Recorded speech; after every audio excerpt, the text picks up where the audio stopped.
Hello नमस्कार, मी प्रियंका स्वागत करते तुमचं माझ्या यूट्यूब चॅनलमध्ये। आणि आज मी तुमच्यासोबत शेअर करत आहे रवा ढोकळ्याची रेसिपी। खूप सोपी अशी रेसिपी आहे, फक्त 2 साहित्यापासूनच तयार होते आणि पटकन अशी तयार होते। तर तुम्ही ही रेसिपी नक्की ट्राय करा आणि रेसिपी आवडली तर व्हिडिओला एक लाईक नक्की करा। चला तर मग रेसिपीला सुरुवात करूया। तर रवा ढोकळा बनवण्यासाठी इथे मी 1 कप दही घेतलेला आहे। दही आहे ना थोडा आपल्याला आंबटच घ्यायचा आहे। आंबट दही घेतल्यामुळे जो आपला ढोकळा असतो ना तो छान असा फुलला जातो। आता ज्या कपाने आपण 1 कप दही घेतलेलं होतं त्याच कपाने 1 कप आपल्याला पाणी घ्यायचं आहे आणि आता हे व्यवस्थित छान असं मिक्स करून घ्यायचं आहे। दही आणि पाणी व्यवस्थित मिक्स करून झाल्याच्या नंतर यामध्ये आपल्याला आहे ना रवा घालून घ्यायचा आहे। तर इथे आहे ना आपल्याला बारीक रव्याचा वापर करायचा आहे, कारण की बारीक रव्याचा ढोकळा जो आहे ना तो खूप छान असा होतो।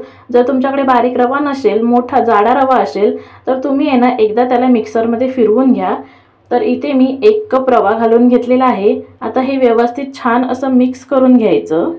तुम्ही आहे ना या ठिकाणी दह्याच्या ऐवजी ताकाचा सुद्धा वापर करू शकता। तर ताकाचं प्रमाण आपल्याला 2 कप एवढं घ्यायचं आहे। आणि आता हे बघा, हे व्यवस्थित छान असं मिक्स करून झालेलं आहे। आता यावर झाकण ठेवायचं आणि 10 ते 15 मिनिटांसाठी हे आपल्याला आहे ना बाजूला ठेवून द्यायचं आहे। तोपर्यंत आपण ढोकळा शिजवण्यासाठी इथे स्टीमरची तयारी करूया। तर इथे मी आहे ना इडली पात्र घेतलेलं आहे आणि त्यामध्ये ग्लासभर पाणी घालून हे आता आहे ना चांगलं स्टीम होऊ द्यायचं आहे। त्यानंतर ज्या प्लेटमध्ये किंवा ज्या भांड्यामध्ये आपण ढोकळा बनवणार आहोत त्याला असं तेलाने ग्रीस करून घ्यायचं आहे। तर मी ढोकळा पात्र पण घेतलेलं आहे आणि ही एक साधी प्लेट आहे, त्याला पण तेलाने चांगलं ग्रीस करून घेते। आता हे जे आपण ढोकळ्याचं मिश्रण बाजूला ठेवून घेतलेलं होतं ते चेक करून घेऊया। तर हे बघा, रवा जो आहे आपला तो छान असा फुलला गेलेला आहे। तर आता यामध्ये ना मी अर्धा इंच अद्रक आहे तो किसून घालत आहे।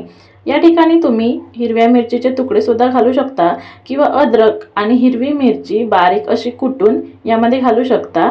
त्यानंतर यामध्ये ना चवीपुरतं आपल्याला मीठ घालून घ्यायचं आहे आणि आता हे आहे ना एकदा व्यवस्थित मिक्स करून घ्यायचं।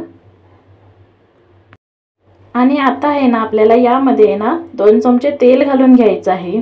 तेल घातल्यामुळे ढोकळा जो आहे तो खाताना ना आपल्याला असं सुका सुका लागत नाही।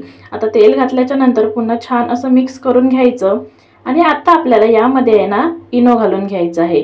तर इथे मी 1 पॅकेट इनो घातलेला आहे। आता त्यावर किंचित असं थोडंसं पाणी घालायचं आणि हे आहे ना चांगलं असं मिक्स करून घ्यायचं। तर एकाच डायरेक्शनमध्ये आपल्याला इनो घातल्याच्या नंतर हे बॅटर जे आहे ते मिक्स करून घ्यायचं आहे। त्यानंतर इनो घातल्याच्या नंतर लगेचच जे आपण तेलाने ग्रीस करून घेतलेल्या प्लेट होत्या त्यामध्ये हे जे बॅटर आहे ना ते आपल्याला ओतून घ्यायचं आहे। इनो घातल्याच्या नंतर आहे ना पटापट आपल्याला ही जी स्टीमिंगची प्रोसेस आहे ना ती करून घ्यायची आहे। इनो घातल्यानंतर जास्त वेळ आपल्याला बॅटर आहे ना ते ठेवायचं नाहीये, पटापट आपण ढोकळा वाफवून घ्यायचा आहे। तर इथे मी दोन्ही प्लेटमध्ये जे हे बॅटर आहे ते काढून घेतलेलं आहे आणि आता यामध्ये ना वरून थोडी मी लाल मिरची पावडर अशी भुरभुरून घेणार आहे। म्हणजे हलकी अशी भुरभुरून घ्यायची, म्हणजे दिसायला पण छान लागते आणि एक त्याची टेस्ट पण छान येते। जर काळी मिरी पावडर तुमच्याकडे असेल ना ती सुद्धा तुम्ही या ठिकाणी वापरू शकता। तर इथे प्लेटिंगमध्ये जे ढोकळ्याचं बॅटर असतं ना ते व्यवस्थित घालून झालेलं आहे। त्यानंतर आहे ना टोपामध्ये मी पाणी ठेवलेलं होतं, तर या टोपावर आहे ना आपल्याला ती जी प्लेट आहे ती ठेवून द्यायची आहे आणि वरून झाकण ठेवायचं आहे। इथे ढोकळ्या पात्रामध्ये सुद्धा छान असं पाणी गरम झालेलं आहे। तर या ढोकळ्याच्या दोन्ही पण प्लेटी यामध्ये ठेवून घ्यायच्या आणि झाकण लावून हा ढोकळा सुद्धा आपल्याला आहे ना मीडियम गॅसवर 10 मिनिटं शिजवून घ्यायचा आहे। आणि आता 10 मिनिटांनंतर आपण ही प्लेट बाजूला करून आपला ढोकळा शिजला की नाही ते चेक करूया। तर इथे मी सुरी घेतलेली आहे, सुरी आपल्याला मध्यभागी घालून घ्यायची आहे आणि हे बघा बॅटर अजिबात सुरीला चिटकलेलं नाहीये, म्हणजे आपला ढोकळा छान असा शिजला गेलेला आहे। आणि या ठिकाणी ना थोडंसं बॅटर असं सुरीला चिटकत आहे, त्यामुळे यावर झाकण ठेवायचं आणि 2-3 मिनिटांसाठी अजून आपल्याला हा ढोकळा शिजवून घ्यायचा आहे। त्यानंतर इथे आपल्याला एक तडका तयार करून घ्यायचा आहे। तर गॅसवर मी एक तडका पॅन ठेवलेला आहे आणि त्यामध्ये आहे ना तेल घालून घेतलेलं आहे। तेल हलकं गरम झालं की आपल्याला यामध्ये 1 चमचा राई घालायची आहे आणि 1 चमचा पांढरे तीळ घालायचे आहेत। तीळ घातल्याच्या नंतर गॅस बंद करायचा आणि आपल्याला यामध्ये हिंग घालून घ्यायचं आहे। त्यानंतर कढीपत्त्याची पानं घालून घ्यायची, 3-4 मीडियम आकाराच्या हिरव्या मिरच्या घालून घ्यायच्या आहेत आणि ही जी फोडणी आहे ना ती आपल्याला थंड होऊ द्यायची आहे। तर इथे आपला जो ढोकळा आहे तो सुद्धा थंड झालेला आहे। आता या ढोकळ्यावर आहे ना आपल्याला ही फोडणी आहे ती छान अशी स्प्रेड करून घ्यायची आहे, म्हणजे पसरवून घ्यायची आहे। खूप छान आणि खमंग अशी ही जी फोडणी आहे ना ती तयार होते आणि खूप छान अशी लागते। त्यामुळे तुम्ही ही फोडणी जी आहे ना ती नक्की घाला।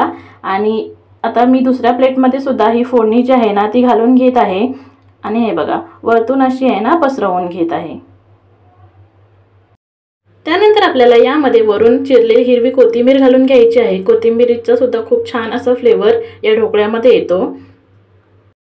आणि इथे जी दुसरी प्लेट ढोकळ्याची आहे ना त्यामध्ये वरतून मी फोडणी घालून घेतलेली नाहीये। यामध्ये फक्त मी वरून हिरवी कोथिंबीर घालून घेणार आहे, कारण की माझी लहान मुलगी आहे ती जास्त काही तिखट खात नाही। आणि आता हा ढोकळा आहे ना तो आपल्याला कट करून घ्यायचा आहे। तर ज्या शेपमध्ये तुम्हाला हा ढोकळा हवा आहे त्या शेपमध्ये तुम्ही हा ढोकळा कट करून घ्या। जसा छोटा, लहान, मोठा ज्याप्रमाणे तुम्हाला हवा आहे त्याप्रमाणे कट करून घ्या। तर हे बघा इथे मी आहे ना सगळा ढोकळा जो आहे तो कट करून घेतलेला आहे। आणि हे बघा मस्त ढोकळा आपला तयार इथे झालेला आहे।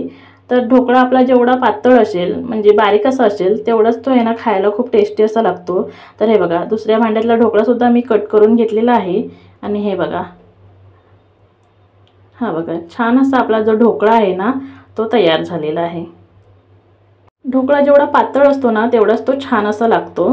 तर हे बघा इथे सगळा जो ढोकळा आहे ना तो मी आता काढून घेते। आणि हे बघा पाटून सुद्धा तुम्ही बघू शकता ढोकळ्याला जाळी सुद्धा छान अशी आलेली आहे। तर तुम्ही आहे ना ही साधी आणि सोपी पटकन होणाऱ्या ढोकळ्याची रेसिपी नक्की ट्राय करा। तुम्हाला जर माझा व्हिडिओ आवडला असेल तर व्हिडिओला एक लाईक नक्की करा। चॅनल अजूनपर्यंत सबस्क्राइब केलं नसेल तर सबस्क्राइब सुद्धा नक्की करा। पुन्हा भेटूया अशाच एका नवीन रेसिपी सोबत। तोपर्यंत बाय बाय।